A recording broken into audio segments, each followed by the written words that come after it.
이승만 대통령은 농지개혁을 통해서 사유재산 면에서 자유민으로 만들고 플러스 교육개혁을 했습니다. 국민학교 의무교육, 학교를 많이 만들었습니다. 그리고 뭘 했냐? 전시 중에도, 전쟁 중에도 대학생들한테는 징집 면제를 해줬습니다. 징집 면제. 이거 보면 무시한 특혜죠. 또 잔인한 특혜 것처럼 보이지만 이승만 대통령은 어차피 이 전쟁은 끝났는데, 끝난 다음에 젊은 사람들이 뭘 할 수 있어야 되는 거 아니냐. 인재는 죽이지 않고 보존해야 되는 거 아니냐. 해서 그렇게 했습니다. 50년대 이승만 대통령 한 일 중에서 이해가 안 가는 게 몇 개 있어요. 그 당시 국력으로 그때 원자리 원을 만들었습니다. 그리고 토기가마크라는 이름의 시험용 원자로를 서울대학교에 원자리 공학과가 만들었습니다. 원자 폭탄을 만들기 위해서 한 거죠, 사실. 그러나 그때 길러낸 이력이 지금 한국의 원자력 산업의 기초력이 된 거 아닙니까? 70년대에 고리에 원자력 발전소 딱 세우자마자 그걸 바로 우리가 인수해가지고 우리가 운영하기 시작했습니다. 이런 나라도 한국이 처음 아닙니까? 이런 인력을 만들어 놓은 사람이 이승만 대통령이었습니다. 그래서 이승만 대통령이 한 거는 눈에 보이지를 않았습니다. 왜 이승만 대통령이 이렇게 인기가 없느냐 하면은 박 대통령이 만든 거는 다 눈에 보이니까 별도 설명이 필요 없습니다. 그런데 이승만 대통령이 한 거는 다 설명을 해야 돼요. 설명을 해야 됩니다. 농지개혁, 교육개혁, 한미동맹. 이거 없었으면 박정희의 산업화는 아마 어려웠을 것입니다. 그런데 이상하게 이승만 대통령을 설명해주는 이승만 대통령의 홍보맨이 없어요, 지금. 그 역할을 해줄 사람은 연세가 들었고, 그 밑에 세대는 4.19 세대인데, 지금 이명박 대통령과 같은 요 60대 후반, 이 사람들은 자기들 힘으로 이승만 대통령을 쫓아냈다고 생각 때문에 이승만 대통령을 비호하지가 않아요. 그래서 이 4.19 세대가 앞장서가지고 이승만 대통령의 그 공적을 정당하게 평가를 해야 된다. 그렇게 생각을 합니다. 이렇게 해서 또 이승만 대통령이 얼마나 이 시장경제의 원칙에 충실했느냐 하는 에피소드가 많습니다. 전시 중에 우리가 통화개혁을 했습니다. 통화개혁을 하는데 하면은 우리는 항상 예금 동계를 하죠. 통화개혁하는 이유가 이제 저 장롱에 있는 돈을 국가 산업발전에 동원하기 위한 목적이 항상 있었는데, 그래서 예금 동계를 안 가지고 오니까 이승만 대통령이 반대를 했습니다. 사유재산인데 왜 동계를 하느냐. 그래도 계속 백두진 아마 재무장관인 것 같은데 그분이 계속 올리니까 사인을 하면서도 이렇게 해서는 안 되는데 이렇게 해서 그러다가 그게 부작용이 나니까 즉각적으로 동계령을 풀어버렸습니다. 이승만 대통령은 이 계획경제라는 말을 굉장히 싫어했어요. 이승만 대통령 시절에도 3개년 계획, 5개년 계획하는 이런 게 말이 됐습니다. 부흥부에서. 그런데 이걸 이 대통령한테 올리면 계획경제, 이분은 머리에 계획경제 사회주의 이래 돼가지고 그게 성사되지 못했습니다. 그것은 나중에 박정희 정부 시절부터 이제 계획경제가 도입됩니다.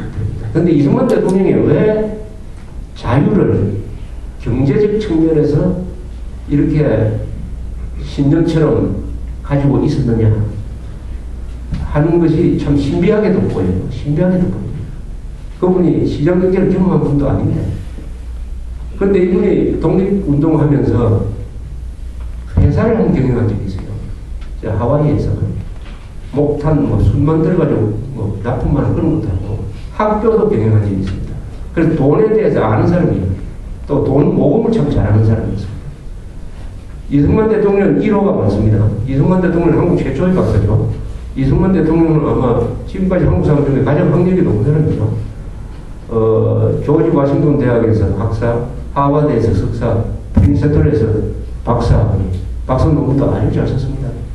이런 학력을 가진 사람은 뭐 미국 사람 중에서도 한 10,000명이 1명 될까 말까 거 아닙니까? 그런 학력과 더구나 이분은 동양에 대한 교양이 있었습니다. 동서양의 고급 교양을 다 한 몸에 가진 사람이니까 미국 사람 만나도 울리지가 않았다. 한국 사람으로서 가장 자존심이 강했던 사람입니다. 자주성이 강했던 사람이에요. 그런 사람이 대한민국을 만들었기 때문에 대한민국이 출발부터 당당한 나라가 됐습니다. 최근에 이 김대중 노무현 정권 이후에 김정일이한테 가가지고 굽신거리는 거 보면은 정말 나라가 이승만 박정희가 보면 그 점을 아마 지금 총탄할 거예요. 원조 받아가면서도 큰 소리 쳤던 사람이 이승만 대통령입니다. 북한은 어떻습니까? 박헌영, 남한에서 공산주의 활동을 제일 많이 했던 박헌영과 김일성이 1946년에 스탈린의 호출을 받았습니다. 모스크바에 갔어요. 스탈린이 두 사람한테 시험 문제를 출제를 했습니다. 그 시험 문제의 제목은 안 알려져 있습니다. 아마도 조선 문제를 어떻게 할 거냐라고 답안지 서원하겠습니다. 두 사람이 각각 다른 방에 들어가서 열심히 답안지를 써서 스탈린한테 줬습니다. 스탈린을 읽어보고 김일성을 지도자로 선택을 했어요. 그래서 만들어진 게 북한입니다. 조선민주주의인민공화국이라는 이 국호를 스탈린이 만들었습니다. 헌법 스탈린이 만들었습니다. 6.25 남침계획 소련문대가 만들었습니다. 똑똑하시죠? 이승만은 미국하고 싸워서 만든 거 아닙니까? 미 군정하고 싸우고 하지 중령이 화가 나가지고 이승만 대통령 영업시키고 했습니다. 그러나 결국은 이승만의 방공 노선이 맞다는 것이 확인이 되었습니다. 이런 남한과 북한. 그래서 어떻게 우리가 평양에 두 번이나 찾아가가지고 희대의 학살자 앞에서는 만수무강을 기원합니다 하는 건배사를 우리 대통령이 할 수가 있습니까? 이것을 창피롭게 생각하지 않는 국민들이 있다는 게 더 큰 문제죠. 이런 에피소드가 있어요. 1954년에 이승만 대통령이 미국을 방문했습니다. 아이젠하워 대통령하고 정상회담을 했는데 아이젠하워 대통령이 가장 골치 아프게 생각하는 게 있었어요. 자, 이승만 대통령이 계속 일본하고 사이를 바꾸니까 이 미국이 동아시아에서 작전을 피기가 참 어렵다. 미일 동맹은 있고 한미 동맹은 있는데 한국과 일본이 이렇게 적대 관계에 있으니까 이러니까 뭐 군대도 마음대로 이동시킬 수 없고 그래서 제발 두 나라가 수교를 좀 해달라 해가지고 이승만 대통령한테 부탁을 합니다. 부탁도 하고 압력을 넣고 하는데 이승만 대통령은 내가 살아있을 때는 절대 일본하고 수교하면 불리해진다는 생각을 갖고 있었어요. 그 정상회담에서 아이젠하워가 그 말을 꺼내니까 아이젠하워한테 딱 면전에서 이승만 대통령이 아주 비외교적인 이야기를 해요. 내가 살아있는 한 일본과의 국교 정상화는 없습니다. 라고 이야기해버려요. 그러니까 아이젠하워 대통령이 얼마나 화가 났겠습니까? 일어서가지고 대학관인데 옆방으로 가요. 그러니까 이승만 대통령이 또 화가 나가지고 그 아이젠하워 대통령의 등을 이용해서 뭐라고 소리를 지르느냐면 저런 고얀 놈이 있나라고 소리를 했습니다. 저런 고얀 놈이 있나. 다행히 통역을 안 했대요. 옆방으로 가버려서 정상회담에 이런 일이 있습니까?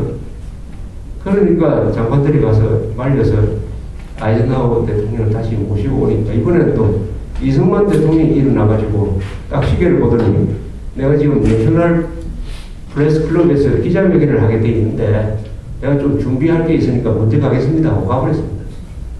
그래 장관들끼리 모여서 그래도 미국 사람들이 고마운 게 거기서 한국에 원조하는 거 뭐 그런 거 다 합의를 해버렸어요. 나이는 아이젠하워 대통령이 한 10살 아래죠.